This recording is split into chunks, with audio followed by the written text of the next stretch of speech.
Hi everyone. Today's program is for kids, but it's really not for kids. It's for parents, grandparents, teachers, and anyone that cares for kids. Today, I'm going to show you how mindfulness can actually help you to raise happier, healthier, more resilient, and yes, smarter kids. This is the Coach That Cares, Laura Graziano, and creator of Personal Best Coaching and programs that help you to be your best you and to flourish to your full potential in life. So mindfulness in kids. Honestly, they were made for each other. Kids take to mindfulness, and it turns out that there have been a lot of studies done showing that mindfulness programs in schools and even in the home can have a lifelong impact on the psychological, social, and cognitive skills of children and teens. It improves their mental health by giving them a sense of well-being, increases their attention span, creates more self-awareness and control, and even increases their social competency. So many great things that mindfulness can do for kids.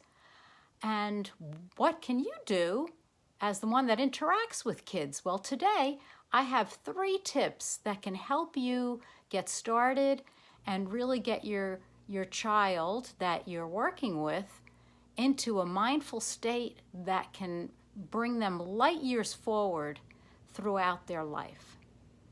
So, number 1, the first tip, and this is a tough one in today's world, is help your child to learn how to just be still. A tough one. There's so many things surrounding us in life today that it's really difficult for children and adults to find that stillness. So I have some suggestions for you to nurture that in your child. Here's an early morning activity, because the early morning is a time when it's often very still, and you can get your child acclimated to what that stillness feels like. Take your child outdoors in the early morning, whether it's on a little nature walk or just to sit in a park, on a bench, or in your own backyard. Put a couple chairs out in your own backyard and have them observe the early morning, the sunrise, the sun as it's coming through the trees, and have them be keenly aware of how the light diffuses in the early morning light. Feel the early morning dew on the grass. Have them touch the grass to feel what that early morning dew feels like, that freshness. And if they close their eyes and take a deep breath of morning air, they can feel that freshness in their nose and throughout their whole body with a deep breath. And by closing their eyes, they get to be a little bit more quiet and focus on the sounds around them. The birds in the early morning that are singing and having their early morning calls, they're very active in the morning, and children can observe that.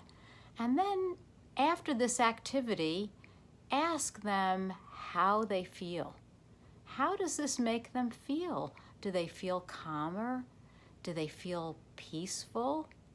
And remind your child that this is something that they can come back to when they get upset in life, that they can close their eyes and remember what that calmness feels like so that they can learn ways to calm themselves down. So that's the first activity is helping your child to learn how to just be still. Another one is nurture a sense of wonder in your child. I'd like to show you a favorite picture here that a friend of mine actually had of her grandson. It's spectacular. I asked if I could use it in my programs. He visited a field of sunflowers, and this was him observing a large sunflower for the first time. It's so exciting for him. He's studying the essence of that sunflower, trying to find out everything about it. He is just in a total state of wonder. And that's something that comes natural to kids. Kids always ask questions, about how does this work? Why is that tree? I remember my daughter when she was little, when she first saw a white birch tree, she goes, "Mommy, how come there's snow on that tree in the summertime?" These are questions that kids naturally ask, so they have that sense of wonder. And again, the busy world tends to drown that out with all the activities with TV and phones and computers and games.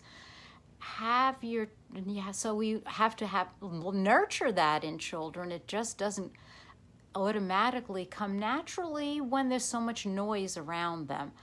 So how can we do that? I think nature is a huge way for them to connect with that sense of wonder in themselves. And take a walk in nature, observe the different trees, have them name the different trees. Perhaps do a bird watch and then come back and then look up the different types of birds that they saw on the walk. And one of my favorites in the summer is a beach walk. I'm an avid shell collector, and this is some coral that I collected on a beach walk, and it's something that I always like to do with my children. And then we can identify that this is a snail shell, this is coral, and a little piece of driftwood, and perhaps a sand dollar. These are all things that you can observe. It's like a science lesson. I remember once when my 3 children were younger, we observed just naturally. This is another point, is to look for opportunities of wonder.